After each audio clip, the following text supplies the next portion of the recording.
दोस्तों इस वीडियो में हम पढ़ेंगे हिंदू कौन हैं। सेक्शन 2 हिंदू मैरिज एक्ट का बताता है कि हिंदू मैरिज एक्ट कौन कौन से लोगों पर एप्लीकेबल है और वहाँ से ही हमने डिराइव किया है कि हिंदू की डेफिनेशन हिंदू मैरिज एक्ट में क्या गिवन है। इसमें दो तरह से डिफाइन किया गया है हिंदू को, वो लोग जो हिंदू हैं और वो लोग जो हिंदू नहीं हैं। मीन्स एक पॉजिटिव डेफिनेशन भी गिवन है और एक नेगेटिव डेफिनेशन भी गिवन है। ठीक है, तो सेक्शन 2 जो है 3 सब सेक्शंस में डिवाइड है, 1, 2 एंड 3। सबसे इंपॉर्टेंट जो है सब सेक्शन 1 है और हम डायरेक्टली बेयर एक्ट की हेल्प से इसको पढ़ेंगे सो दैट आपकी अंडरस्टैंडिंग भी बेटर हो और आप चीज़ों को याद भी बेटर वे में कर सकें। तो डायरेक्टली बेयर एक्ट पे चलते हैं हम यहाँ पर। देखिए बेयर एक्ट में सबसे पहले 1955 का ये एक्ट है, एक्ट नंबर जो है 25 ऑफ 1955। पहले ये जो एक्ट था, जो ये सेक्शन 1 अगर देखें तो सब सेक्शन 2 देखिए इसका। पहले ये जो था एक्ट जम्मू एंड कश्मीर पे एप्लीकेबल नहीं था, बट जब से आर्टिकल 370 जो है ख़त्म किया गया है तब से ये पूरे इंडिया पर एप्लीकेबल है। उन हिंदूज़ पे एप्लीकेबल है जो इंडिया या इंडिया की टेरिटरी के हैं बट अभी बाहर रह रहे हैं कहीं पर। मींस वहाँ पर ये एक्ट की उन टेरिटरीज़ में एक्ट की एप्लीकेबिलिटी तो है, बट वो लोग जो हैं अब इन टेरिटरीज़ के बाहर रह रहे हैं, वहाँ पर भी ये एक्ट जो है एप्लीकेबल होगा। सेक्शन 2 पे आते हैं जो हमारा मेन है इस वीडियो में, section application of the act, कि ये एक्ट किन किन लोगों पर अप्लाई होगा। तो ये बोलता है सबसेक्शन 1 क्लॉज ए क्या बोलता है, to any person who is Hindu by religion in any of its form. किसी भी फॉर्म या डेवलपमेंट में जो हिंदू है, मेन बात क्या है नोट करने वाली, वीराशैवा, लिंगायत, फॉलोअर ऑफ ब्रह्मो, प्रार्थना एंड आर्य समाज। मीन्स ये 5 चीज़ें होगी। देखिए वीराशैवा, लिंगायत, ये सभी इंक्लूड है हिंदू रिलीजन में या फिर हिंदू की डेफिनेशन में। ब्रह्मो समाज के लोग, प्रार्थना समाज के लोग, आर्य समाज के लोग, वो भी हिंदू है। तो क्लोज ए में 5 चीज़ें हमें यहाँ पर मिलती है, आपसे डायरेक्टली एग्जाम में पूछा जा सकता है, आपको याद रखना है। क्लॉज बी ये बोलता है to any person who is Buddhist, Jain, Sikh by religion. इसमें 3 लोगों की बात की गई है, 3 रिलीजन्स की बात की गई है। जो बुद्धिस्ट हैं वो भी हिंदू हैं एक्ट के अकॉर्डिंग, जैन हैं वो भी एक्ट के अकॉर्डिंग हिंदू कहलाएंगे, उनके ऊपर प्रोविजंस एप्लीकेबल होंगे इस एक्ट के, और सिख के ऊपर भी हिंदू मैरिज एक्ट के प्रोविजन जो है एप्लीकेबल होंगे। थर्ड क्लॉज क्या बोलता है, C clause, to any other person domiciled in the territories to which this extends. Means जहाँ जहाँ भी जिन जिन भी टेरिटरीज में ये एक्ट जो है एक्सटेंड होता है, बट जो मुस्लिम नहीं है। अब एक तरह से डेफिनेशन दे दी, नेगेटिव डेफिनेशन है ये, कि वो लोग जो मुस्लिम नहीं हैं, जो क्रिश्चियन नहीं है, जो पारसी नहीं है, जो ज्यू नहीं है, ये 4 हो गए।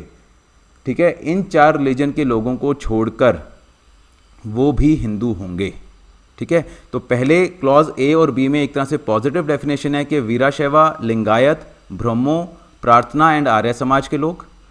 क्लॉज बी में बुद्धिस्ट, जैन और सिख, इन रिलीजन के लोग भी हिंदू होंगे, ये पॉजिटिव डेफिनेशन। नेगेटिव आगे के जो मुस्लिम नहीं है वो हिंदू है, जो क्रिश्चियन नहीं है, पारसी नहीं है, जो ज्यू नहीं है बाय रिलीजन, वो हिंदू है।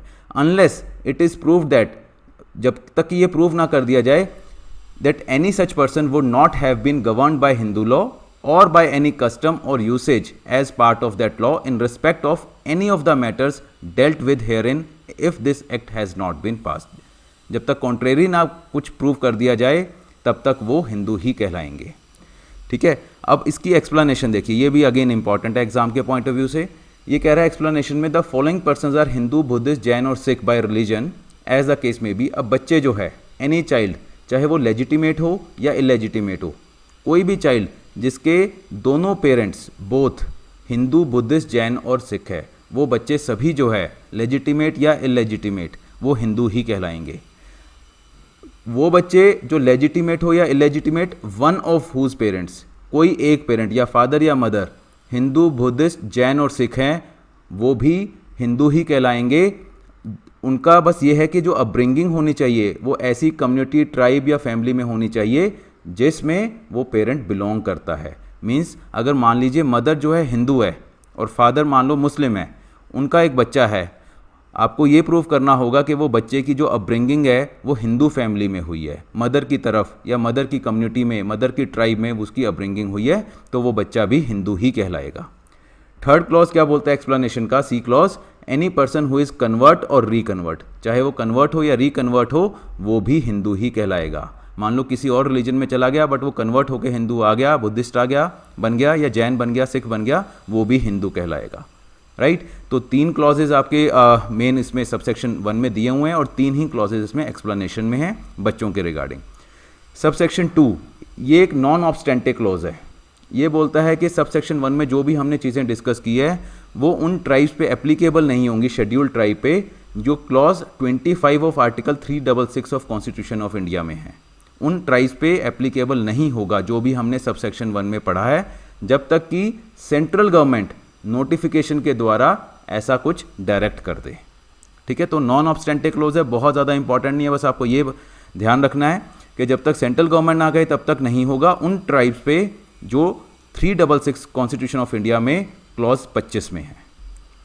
सबसेक्शन 3 जो है इसका, the expression Hindu in any portion of this act shall be construed as if it included a person who though not a Hindu by religion, मतलब अगर इस एक्ट में कहीं पर भी हिंदू की बात की गई है तो वो पर्सन इंक्लूड होगा, चाहे वो हिंदू ना भी है, रिलीजन वाइज नहीं है, मान लो सिख है, वो हिंदू नहीं है रिलीजन वाइज, बट उसके ऊपर भी वो एप्लीकेबल होगा, बिकॉज ये प्रोविजन ऐसा बोलते हैं, तो उसको भी हिंदू ही कंसिडर किया जाएगा इस एक्ट के अकॉर्डिंग, चाहे वो हिंदू बाय रिलीजन ना भी हो, बट ये प्रोविजंस अगर बोलते हैं तो उसको भी हिंदू ही माना जाएगा।